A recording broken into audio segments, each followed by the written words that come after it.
Hello दोस्तों, श्री राधे राधे। आप सभी का स्वागत है आप सबकी अपनी यूट्यूब चैनल पे। आप लोग कैसे हैं? ठीक होंगे, स्वस्थ होंगे और बढ़िया ही होंगे दोस्तों। तो चलिए, आप लोग बनी रहिए। वीडियो कहीं से भी आप सभी लोग को अच्छे लगे तो वीडियो को लाइक करिए और कमेंट बॉक्स में श्री हरि विष्णु जरूर लिखिए, क्योंकि अगर आप सब कमेंट में लिखते हैं तो इससे हमारे बृहस्पति देव जो श्री हरि विष्णु हैं वो बहुत पसंद होंगे और माता लक्ष्मी भी बहुत पसंद हो जाएगी। तो आप लोग ज़रूर से करिएगा। तो आज का जो वीडियो है कहीं से स्किप मत करिएगा और बहुत ही खास, बहुत ही मज़ेदार वीडियो होने वाली है। आम लकी एकादशी पर 10 मार्च का है या 9 मार्च का है, तो ये जानना है। और दिन में एकादशी के दिन एक काम ज़रूर करें, तो वो कौन सी काम है? तो दोस्तों वीडियो को लास्ट तक देखना है। कब हम बता दें तो उसका फिर पता आपको नहीं चलेगी, तो इसलिए दोस्तों आपको देखना है वो। तो आप लोग ज़रूर से कमेंट करिएगा और मैं उनकी पूरी जानकारी दे दूँगी। तो आप लोग बने रहिएगा, ठीक है।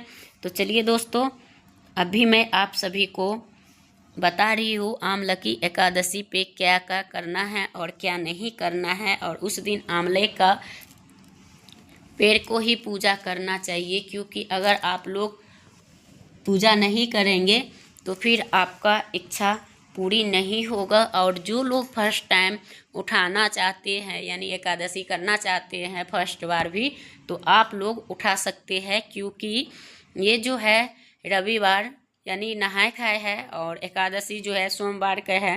तो चलिए देरी नहीं करते हुए और आप सबको समझाते हैं, आप लोग बने रहिए। तो आपको इसमें संपूर्ण जानकारी रहेगी, तो आप लोग सब ज़रूर देखिएगा और वीडियो में बने रहिएगा, ठीक है। अगर आप जानते हैं कि हमें इस आमलकी एकादशी की क्या महत्व है, तो आप लोग ज़रूर व्रत रखेंगे और कमेंट बॉक्स में श्री हरि विष्णु जरूर लिखेंगे। और जिसे विशेष फल की प्राप्ति करना हो तो आपको ये जो गलती होती है ना, जैसे कि आप छोटे मोटे गलती करते हो हर एक व्रत त्योहार पे, तो ये नहीं करना है दोस्तों। और उस दिन आप लोग एकदम सतर्क से रहें और अच्छे से रहें। और आम लकी व्रत को किस प्रकार से करना है और किस तरह से करना है तो आप लोग को पता चल जाएंगे और आप लोग लास्ट तक के ज़रूर से बने रहिएगा। और श्री हरि विष्णु का आशीर्वाद प्राप्त करने के लिए आप लोग ये व्रत जरूर रख सकते हैं और उनके घर में कभी भी धन धान्य की कमी नहीं होती है। और आप सबको ज़रूरी जानकारी चाहिए तो आप लोग बने रहिएगा और इसमें बहुत बारीकी के सारे चीज़ समझाए जाएंगे। तो आप लोग को जो 18 मिनट के वीडियो है वो पूरे देखने पड़ेगी और उनके बाद आपको ये उपाय समझ में आएंगे दोस्तों।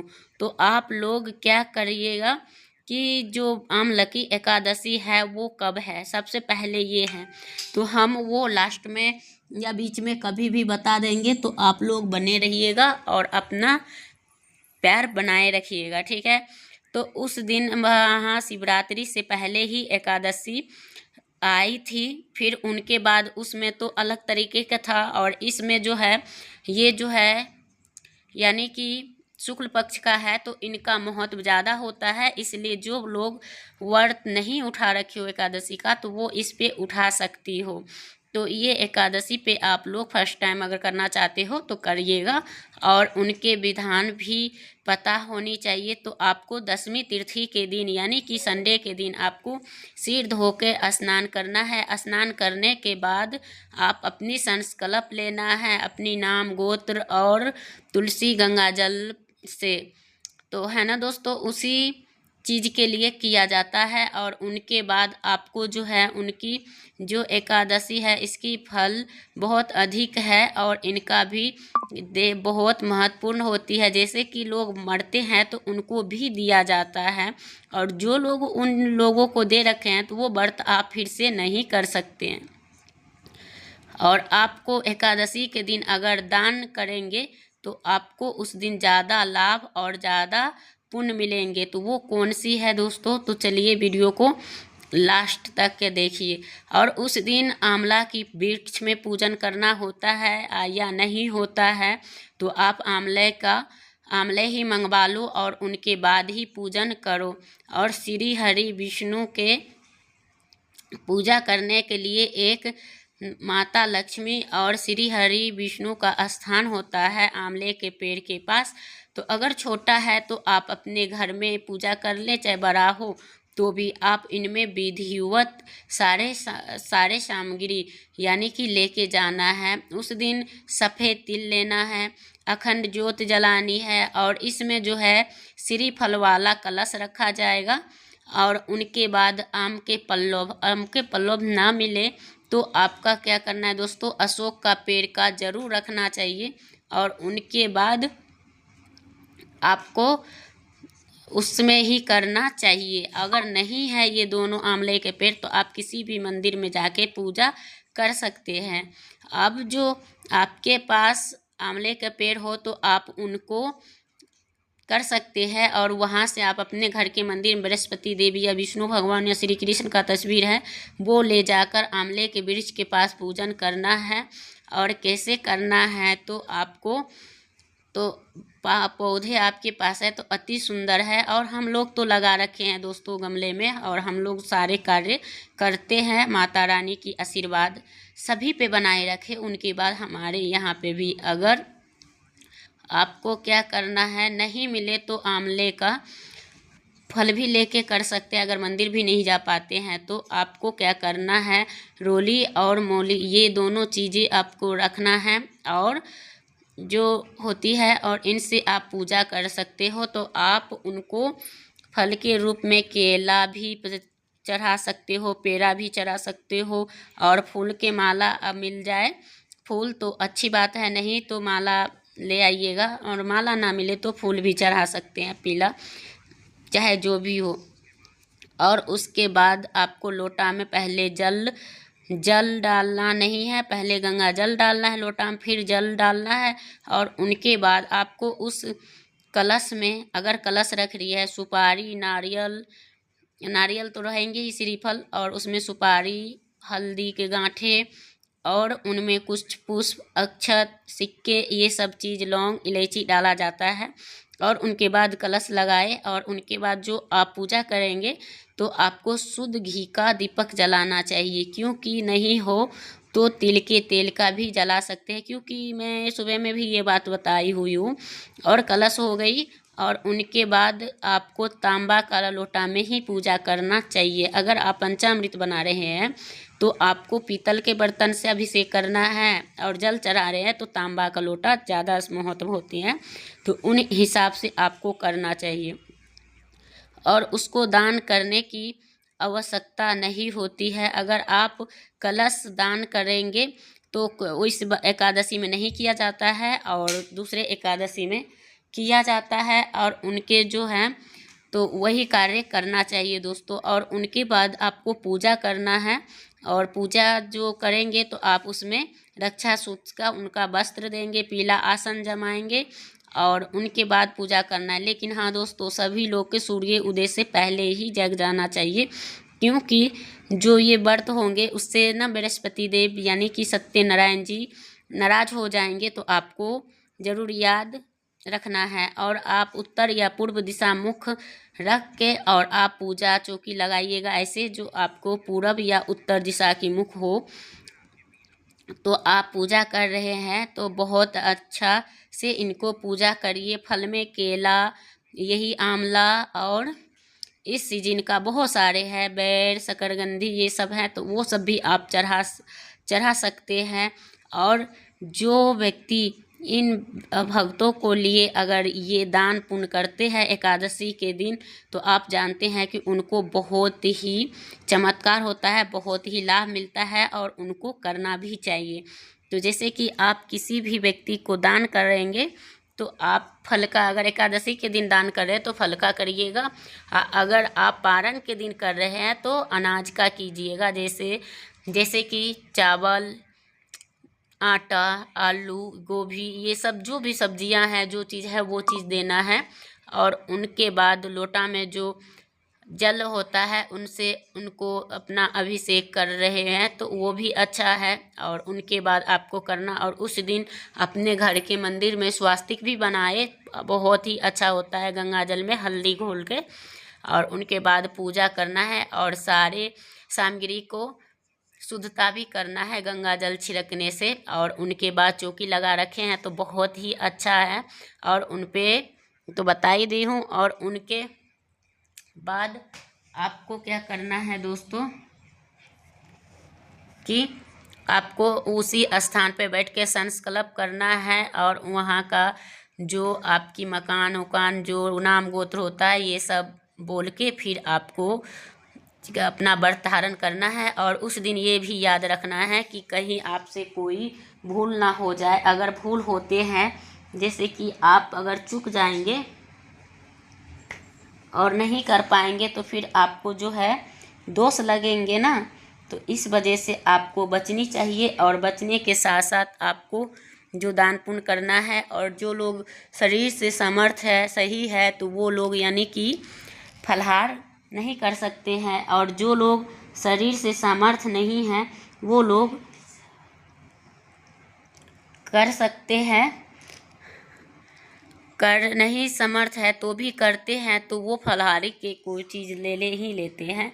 और जैसे गर्भवती महिलाएं होती हैं तो वो भी व्रत रखती है, तो अपना शरीर के ध्यान रख के ही करे तो अच्छा है। अगर आप फर्स्ट टाइम उठा रही है तो इस बार रुक के ही उठाए तो अच्छा है। और इस हालात में मतलब व्रत नहीं रखनी चाहिए। और जो महिलाएं पीरियड्स में है वो क्या करें, तो उनको जो है व्रत रखनी है, और नियम पूजा पाठ जो है वो अलग तरीके से करवानी है। तो आप लोग उसी तरीके से करवाएंगे, क्योंकि आप सबको वो करवाने के लिए बहुत ही अच्छा होता है और बहुत बढ़िया भी होता है दोस्तों, तो आपको करना चाहिए। और चलिए आज मैं पहले ही आप सभी को बता दूं कि फागुन मास शुक्ल पक्ष 2025 में एकादशी की तिथि जो प्रारंभ हो रही है वो 9 मार्च रविवार सुबह 7:46 से लेकर, और एकादशी तिथि समाप्त हो रही है 10 मार्च सोमवार सुबह 7:44 पर, है ना। उनके बाद आपको पूजा व्रत रखनी है, और व्रत पूजा करनी है तो इसके मानने यानी कि द्वितीय जो होता उदय तिथि उस दिन को आपको रखा जाएगा। इस बार 2 दिन के रखे जाएंगे, तो आप लोग को 10वीं तिथि को यानी कि 10 तारीख वाला में ही अच्छा होगा, और वो एकादशी के रखेंगे।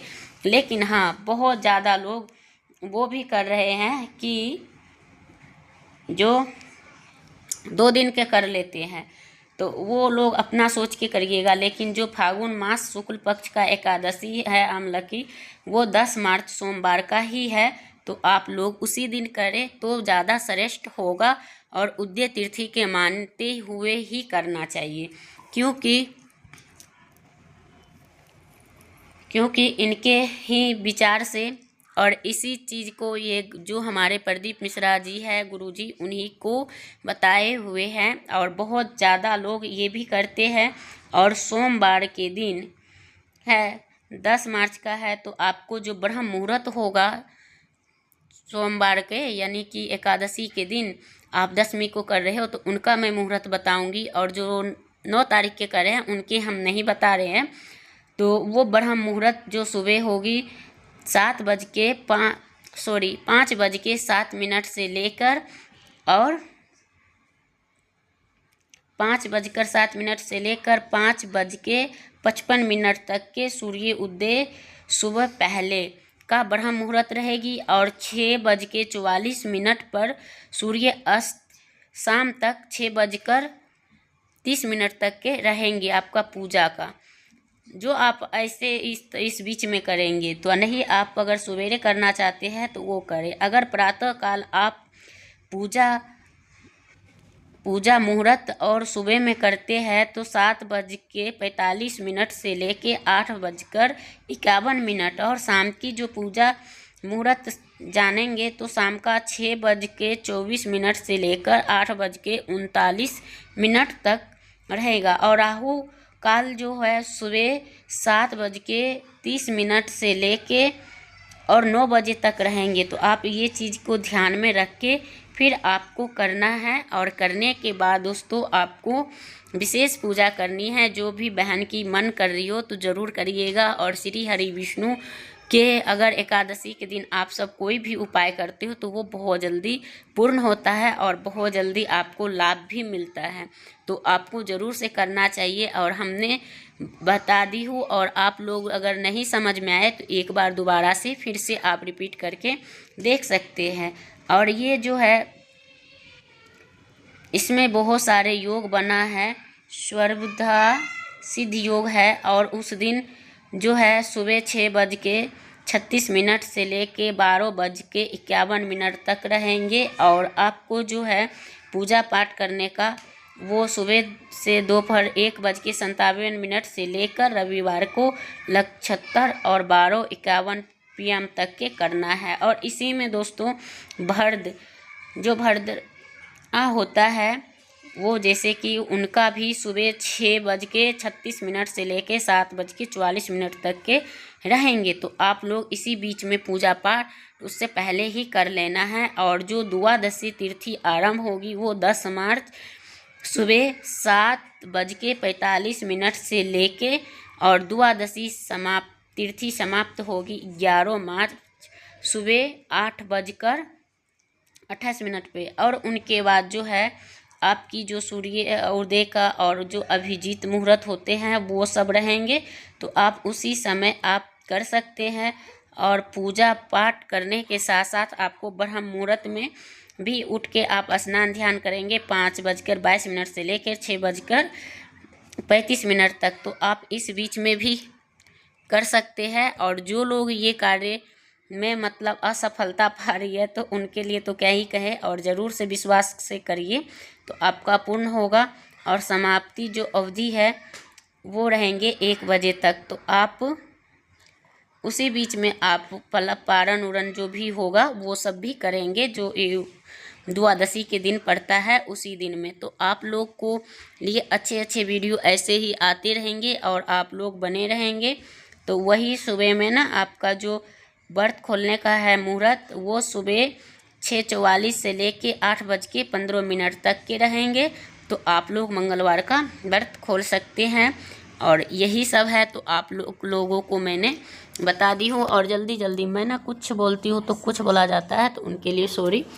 और रिपीट करके देख लीजिएगा, क्योंकि जो चीज़ मेरे से बोलने में मतलब वो हो जाता है ना थोड़ा सा जल्दी जल्दी में, तो इसलिए तो मैं आपको उचित टाइम और मुहूर्त बता दी हूँ। और उस दिन आप एकादशी के दिन अगर तुलसी जी को पूजन करते हैं तो उनको विशेष ध्यान रख के करना है। और तुलसी जी से दूर में ही पूजा करना है और जल नहीं चढ़ाना है, क्योंकि तुलसी माता भी व्रत रखती है। इस वजह से उस दिन कोई भी देवी देवता का फल का भोग लगाइएगा, ये नहीं कि आप अन्न का नहीं लगाना चाहिए। तो वीडियो करूँगी यहीं पे एंड, फिर मिलूँगी एक नया वीडियो के साथ। तब तक के लिए आप सभी को श्री राधे राधे।